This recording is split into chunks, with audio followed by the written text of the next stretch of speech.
Herzlich willkommen bei Expedition Real Life. Heute wieder mit dem Mira draußen unterwegs. Hallo. Beziehungsweise immer noch, das ist die zweite Folge unserer kleinen Outdoor Survival Basics. Ja, in der letzten Folge haben wir ja das Thema Shelter und Lagerplatzsuche aufgenommen und da hat es mir auch dieses schöne Messer hier geschenkt. Danke nochmal. Bitte, gar kein Problem. Von Moraknife. Und da wäre jetzt meine Frage, was muss ich beachten, was kann ich überhaupt mit diesem Messer machen beim Outdoor Survival? Das ist eine sehr gute Frage. Nochmal ganz kurz auf die Shelter Basics einzugehen. Die findet ihr hier oben verlinkt in der Infobox, wen das interessiert. Ja, also mit dem Messer kannst du tatsächlich so ziemlich alles machen. Das ist das ultimative Überlebenswerkzeug Nummer 1. Du kannst mit dem Messer einen Feuerstahl anreißen, du kannst mit dem Messer Nahrung aufbereiten, Feuerholz vorbereiten, Holz spalten, schnitzen, logischerweise Fallen bauen. Es sind nicht alle Anwendungen, es gibt viel mehr, aber es sind so die gängigsten. Ja. Ich würde sagen, wir schnacken gar nicht lang, sondern schnappen uns unsere Messer und legen los. Dann mal los.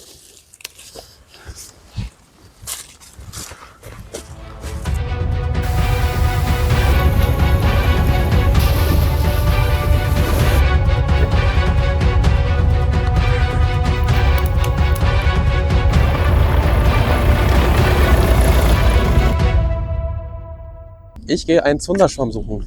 Halt, stopp, nicht so. Wieso? Weil wenn du jetzt hinfällst, fällst du in dein Messer. Schau mal, so wie du dein Messer gerade hältst und wenn du so durch den Wald läufst, dann fällst du in dein Messer, wenn du dich abfängst. Fällst du es nämlich so ab oder fängst du dich so ab. So wäre jetzt gar nicht so schlimm, aber wenn der Boden nur ein bisschen schepp ist, fällst du wieder in dein Messer. Wie halte ich es denn richtig? Wie du es richtig hältst, ist ganz einfach.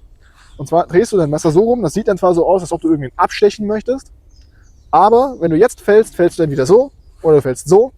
Und damit du in dein Messer fällst, müsstest du so fallen. Und das ist total unnatürlich, weil dein Arm ist so dermaßen überdreht. Und schau mal, wenn ich das jetzt so halte, falle ich nicht mehr in mein Messer. Allerdings hier der absolute Pro-Tipp. Eigentlich gar nicht mit dem Messer rumlaufen im Wald, sondern immer das Messer zurück in die Scheide packen. Das ist der sicherste Weg. Ja, guter Tipp. Jetzt tun wir uns einmal die Schnitzbasics vornehmen. Dazu brauchen wir 2 Holzstücke. Den aufmerksamen Zuschauern wird aufgefallen sein, dass das die Stelle ist von unserem Axtreview, von der Fellaxt Enkelhund. Deshalb liegt das Holz hier auch einfach noch. Was jetzt noch wichtig zu erwähnen ist, kurz vorher, das habe ich gerade nicht gesagt, und zwar der Blutkreis. In diesem Kreis, also Armlänge plus Klingenlänge, darf sich keine andere Person aufhalten, sonst könnten wir diese verletzen. Welches Messer verwendest du eigentlich? Oh, das ist eine sehr gute Frage. Das ist das Walther Backup. Das ist auf YouTube und diversen Outdoor-Foren tatsächlich sehr umstritten. Ich mag dieses Messer, ich benutze das jetzt seit mehreren Jahren. Wenn ihr dazu mal ein Review sehen wollt und unsere eigene Meinung und Erlebnisse mit dem Messer, schreibt es doch mal in die Kommentare. Schreibt außerdem in die Kommentare, was ihr von dem Messer haltet, sehr gerne. Das benutzt nämlich nicht nur ich, sondern auch der andere Kamerad von Expedition Real Life hat dieses Messer genauso benutzt. Also das hier, wie gesagt, kennt, denke ich, jedes Kind. Das ist der einfache Materialabtrag. Nichts Besonderes eigentlich. Ja, funktioniert gut. Der zweite wichtige Punkt oder eine zweite Technik ist, wenn wir mehr Material abtragen möchten, dann nehmen wir unser Messer, drehen das so rum, nehmen unser Stück Holz so, weil jetzt können wir aus den Schultern heraus arbeiten. Das sieht man vielleicht ganz schön. Wenn ich jetzt das Messer ansetze, kann man hier schön dick viel, das funktioniert hier halt nicht so gut wegen der Maserung. Ich habe hier ein Astloch, ich drehe das mal um. Jetzt sieht man es, wie viel Material man da mit einem Schnitt rausnehmen kann. Die andere Alternative ist, dass man das Messer umdreht und quasi so arbeitet. Man arbeitet dann immer noch genauso aus dem Rücken heraus.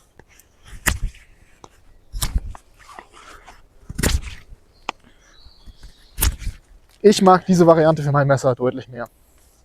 Probiere ich dann gleich mal aus. So, die Handrückentechnik. Die funktioniert ordentlich gut. Kommt richtig was runter. Das ist ja der Sinn der Sache. Schnell viel Materialabtrag. Dann noch die Variante. Die sich ein bisschen unangenehmer anfühlt. Woran liegt das? Das kann persönliches Empfinden sein oder aber auch der Messergriff, wenn du mal guckst.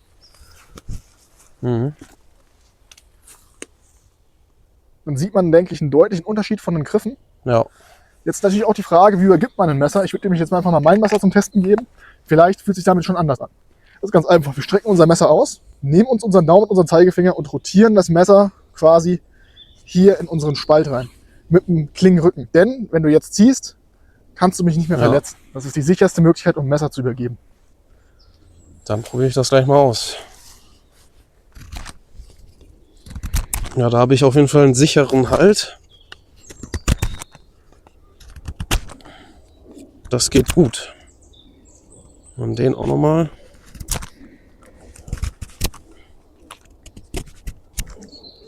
Das geht eigentlich auch ganz gut. Man spürt aber den Unterschied von den Griffen auf jeden Fall. So, dann. Sehr gut. Gelernt. Direkt gelernt. Merkt ihr das? Das ist wichtig. Und merkt ihr euch das auch? So übergibt man ein Messer. Was kommt als nächstes? Tatsächlich haben wir noch eine wichtige Methode, nämlich den Kerbschnitt. Den Kerbschnitt, den benutzt man zum Schnitzen von Holzfiguren beispielsweise. In unserem Fall ist es aber ein ganz anderes wichtiges Tool, haben wir nämlich keine Säge zur Verfügung. Aus was für Gründen auch immer. Flugzeugabsturz, du findest durch Zufall, keine Ahnung, ein Messer. Dann ist der Kerbschnitt dein Freund. Denn mit dem Kerbschnitt kannst du beispielsweise Heringe herstellen, um einen Tarp abzuspannen, wenn du keine Heringe dabei hast oder zu wenige. Passiert ganz gerne mal. Und er funktioniert auch ganz einfach. Es ist wirklich easy. Wir nehmen unser Messer und dann nehmen wir uns hier unseren Klingenrücken und drücken wirklich hier tief eine Kerbe rein. Dann drehen wir das Holz und drücken die Kerbe quasi von der anderen Seite rein. Dann hat man es gerade auch schön bei mir gehört, denke ich. Dann hat man die erste Kerbe drin. Und das macht man jetzt so lange, bis die Kerbe tief genug ist, dass unser Paracord sich da drin verhängen würde. Beziehungsweise hängen bleibt. Das klappt richtig gut. Dafür brauchen wir jetzt natürlich auch ein Messer, das eine gewisse Schärfe hat, klar. Oder es bricht einfach was ab und man muss neu anfangen. Ja. Das kann auch passieren. Jetzt sieht man hier, ich habe gerade das 3-mal gemacht. Man sieht hier schon eine richtig, richtig schöne Kerbe, die entstanden ist. Die Alternative wäre, dass man die Kerbe auf einer Seite reinsägt mit einer Säge oder alternativ, dass man mit Betoning die Kerbe auf einer Seite schon mal reinhaut. Ja, ist noch nicht ganz fertig, aber der Anfang. Richtig. Das waren die Schnitzbasics und dann würde ich sagen, gehen wir jetzt einmal zum Betoning über. Einmal jetzt die Station Betoning für unsere Grundlagen. Wichtig ist, in dem Fall brauchen wir 2 Stücke Holz. Wir werden gleich sehen, warum 2 und ganz wichtig Handschuhe. Dementsprechend einmal Handschuhe anziehen. Jo. Denn die Handschuhe schützen uns. Und Schutz ist immer gut, denn Verletzungen können auf einer Tour das Ende bedeuten. Ja. Kommt halt auch immer an, wo man unterwegs ist, ne? Natürlich. Das Betoning hat folgende Aufgaben. Entweder einen sehr krassen Materialabtrag, beziehungsweise einen sehr starken Materialabtrag oder das Spalten in der Regel. Ja. Wir machen jetzt als erstes das Spalten. Dafür muss das Messer eine gewisse Eigenschaft erfüllen.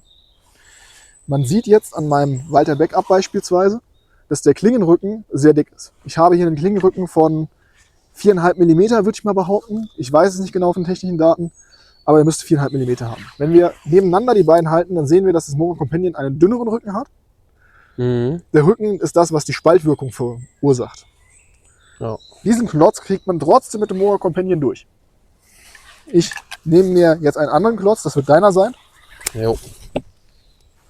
Ich nehme mir hier mal einen schwereren. Schwerer aus dem Grund, hier sind mehr Äste drin.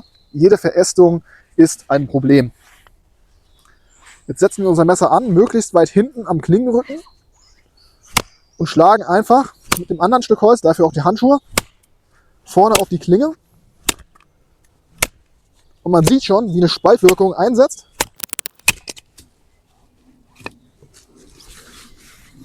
Ja. Und so kann man auch mit einem Messer Holz spalten. Das funktioniert bis in den kleinsten Part. Als Beispiel haben wir hier ein schon anderes Stück Holz, das wirklich dünn ist. Und selbst das kriegt man mit dem Messer, wenn man es wirklich mittig ansetzt. Das ist hier dann halt auch wichtig. Noch kleiner. Ich würde Sehr sagen, gute Technik. das probierst du jetzt erstmal aus. Ja. Das Stück hier. Das kannst du auch nehmen. So. So? Nein, schau mal, du sitzt jetzt mittig. Du musst das Messer komplett bis hinten an den Klingenrücken ansetzen. So. Ja.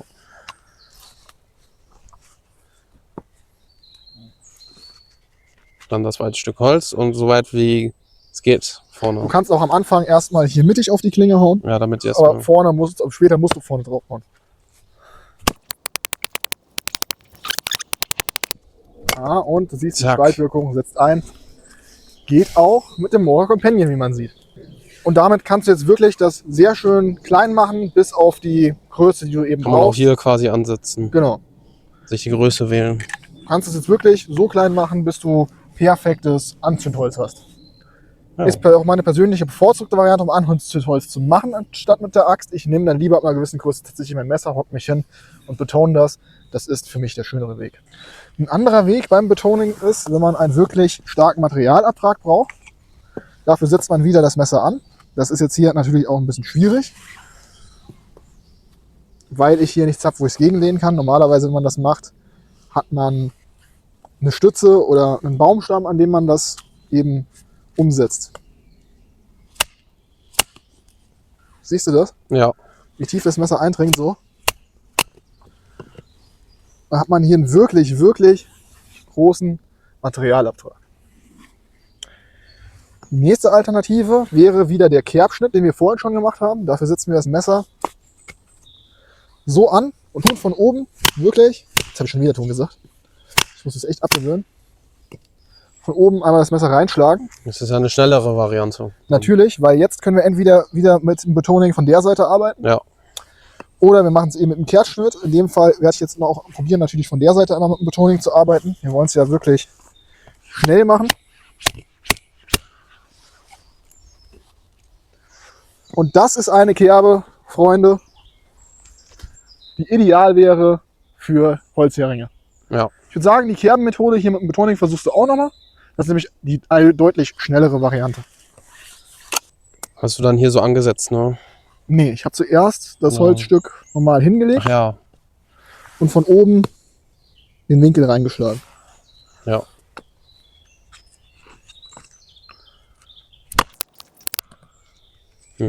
Bisschen am Wackeln. Ganz normal. So, es reicht schon, genau. Dann, Dann habe ich das Holzstück umgedreht mhm. und quasi von hier oben gearbeitet. Das so angesetzt und einmal dann reinbetont. Das ist ja, leichter als gedacht. Mal die Feinarbeiten.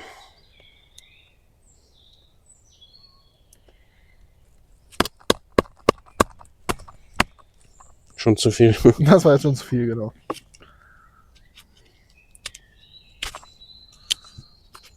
Ja, das erste Mal, okay. Ich würde sagen, das Ergebnis spricht für sich. Ja, Man kann tatsächlich, wenn man jetzt ganz verrückt sein möchte, kann man sogar so dicke Stämme mit dem Messer betonen, das funktioniert. Muss man immer selbst wissen, weil es kann, ne, man sieht hier die Klingenlänge, passt nicht mal ganz durch den Stamm. Kann funktionieren, muss aber nicht funktionieren. ja, Und es ist ärgerlich, wenn das Messer da drin steckt, man Ja. kriegt es nicht mehr raus. Aber prinzipiell funktioniert es. Ich habe das selbst schon gemacht. Müsst ihr selbst wissen. Was mit dem Betoning noch eine ganz wichtige Sache ist, es gibt Messer, das ist ein Full-Tang-Messer. Das Full-Tang bedeutet, dass das Messer komplett die Klinge durch den gesamten Griff geht. Das Walther Backup ist kein Full-Tang-Messer, genauso das Mohawk Companion ist auch kein Full-Tang-Messer. Dennoch hatte ich mit beiden Messern beim Betonen noch nie Probleme, wenn ich auf den Griffrücken geschlagen habe. Viele sagen dann, das bricht aus. Ist mhm. mir noch nie passiert. Jedenfalls nicht bei diesen beiden Messern. Ja. Müsst ihr selbst wissen, ob ihr euer Messer opfern möchtet. Wenn es kein Full-Tang-Messer ist oder man sagt, okay, ich lasse es auf den Griffrücken zu schlagen. Ich habe es bis jetzt gemacht und hatte dann keine Probleme. Für unsere nächste Kategorie Pfefferstick machen. Pfeffersticks macht man als Anzünder für Feuer. Nimmst du dein Messer und musst das als erstes hier in den Baumstamm rammen. Reinrammen. Reinrammen tatsächlich, ja. Das war leider falsch. Wieso? Nimm mal wieder dein Messer raus, ich zeige dir mal den Andere Unterschied. Richtung, oder? Der Unterschied ist folgender. Was du gerade gemacht hast, du hast, ja, ich weiß nicht, wie man es am besten sieht. Ich mache es einmal so. Du hast das hier gemacht. Ja, Wenn du deine Hand so hältst, kannst du in die Klinge rutschen. ja, okay. Ich gehe noch mal kurz auf deine Seite, damit man das, die Zuschauer vielleicht besser nachvollziehen können. Wenn ich so meine Hand nehme, kann ich hier ganz leicht in die Klinge rutschen. Das ist schlecht. Was gibt es für Möglichkeiten? Es gibt die Möglichkeit, zum einen eine Fangschlaufe hinten ans Messer zu machen.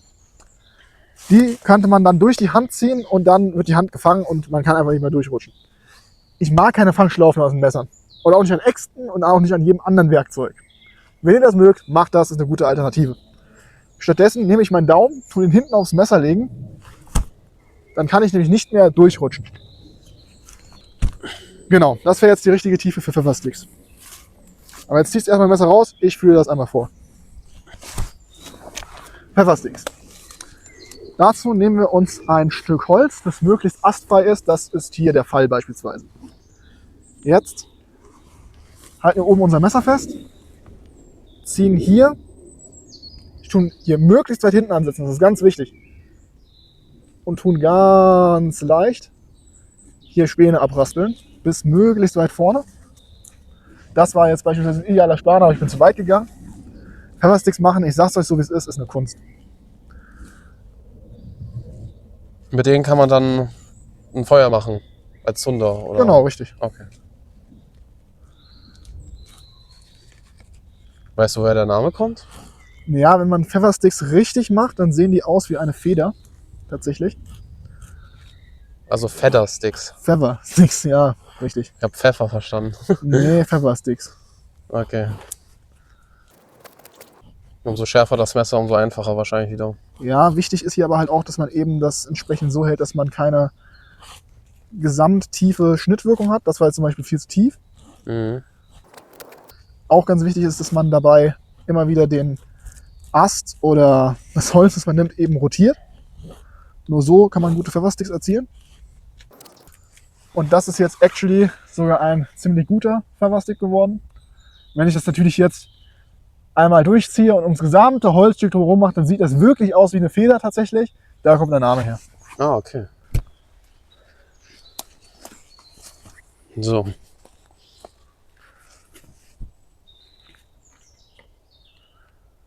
Am besten andere Seite, damit man das auch sieht. Uns kommt halt auch darauf an, was du für einen Händer bist. Ob du Rechtshänder oder Linkshänder bist. Rechtshänder. Das war jetzt zum Beispiel viel zu tief. Ja, und auch zu weit. Oh, das ist schwer.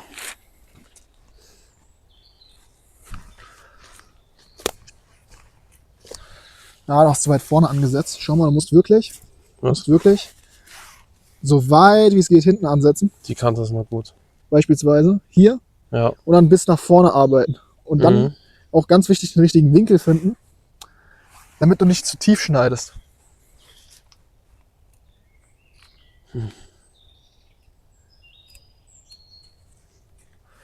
Das ist schwer.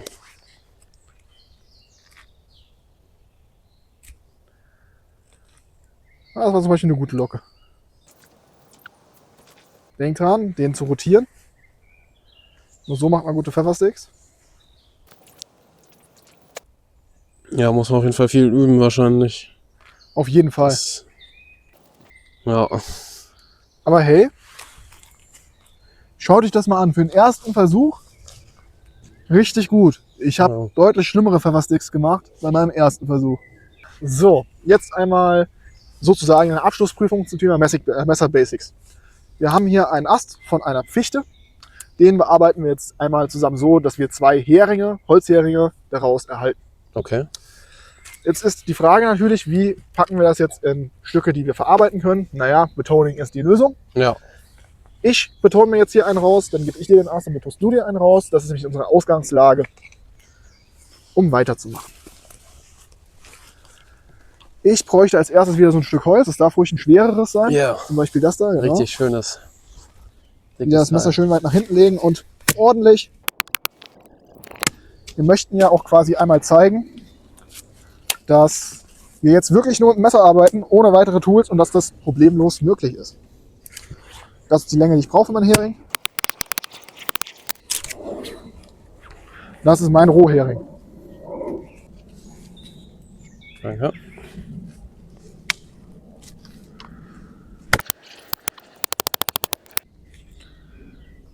Kannst du beispielsweise auch das Messer wieder rausziehen und dann einmal den Ast drehen. Ja. Von der anderen Seite dann. Genau, richtig.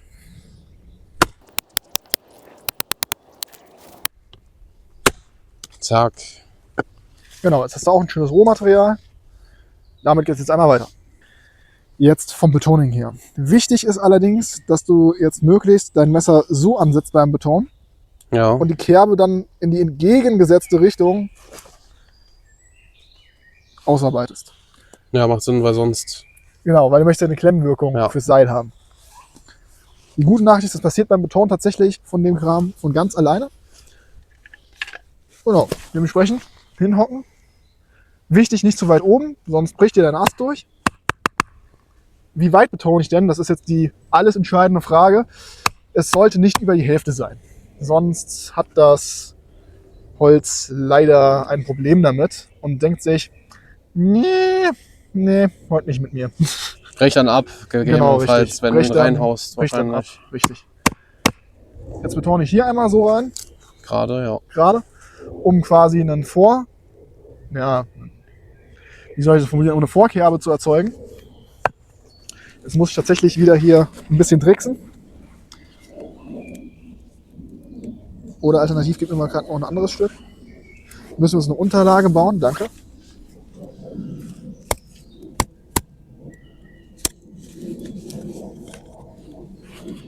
Wie gesagt, Leute, Betoning ist wirklich die schnellste Möglichkeit für sowas. Wenn ich das jetzt mit einem Kerbschnitt machen würde, will ich gar nicht wissen, wie lange das dauert. Ja, da können wir noch mal ein bisschen nachhelfen. Die letzten Feinarbeiten dann so. Genau, Mit die dem letzten Messer. Feinarbeiten mit dem Messer. Es ist jetzt nicht phänomenal schön geworden bei mir. Ich habe mir jetzt auch ehrlich gesagt keine Mühe für die Kerbe gegeben. Es sollte jetzt wirklich nur schnell fürs Video sein. Und man sieht, hier würde definitiv Paracord dran hängen bleiben. Welchen zuerst? Den Das ist im Endeffekt überlassen. dir überlassen, genau. Gucken hier, zack. Natürlich Hand wechseln.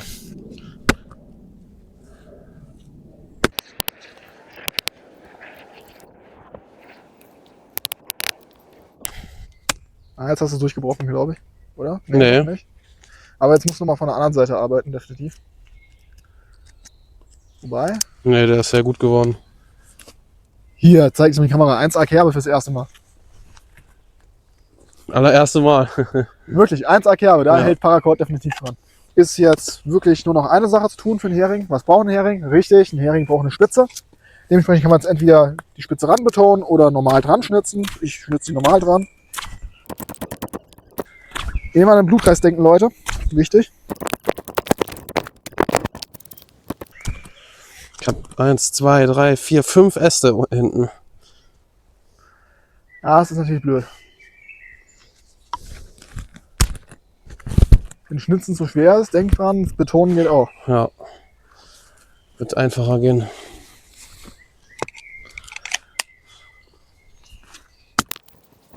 Muss das an allen Seiten spitz werden oder nur Ja, auf zwei? es sollte möglichst halt eine Spitze werden. Es kann auch theoretisch auf 2 Seiten spitz sein. Das würde auch reichen. Okay.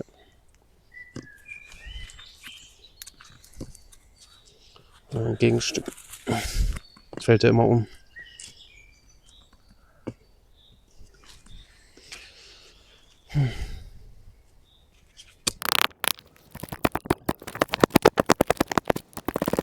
Das reicht, ist spitz genug. Jo. Alles andere bricht dann eh nur ab. Jetzt zeigen wir euch noch, dass die Heringe tatsächlich auch wirklich funktionieren. Wir sehen uns gleich am Tab wieder. Zurück an unserem Shelter. Zeigen wir einmal, dass der Holzhering funktioniert. Ich halte jetzt die Stange hier unter Spannung, dass du ganz entspannt da hinten den Ja. Hering austauschen kannst. Haben wir einmal den Hering, den wir vorhin geschnitzt haben. Nehme ich den alten hier raus. Ist das gut? Das ist gut, da sieht man schön, wie sich das verfängt.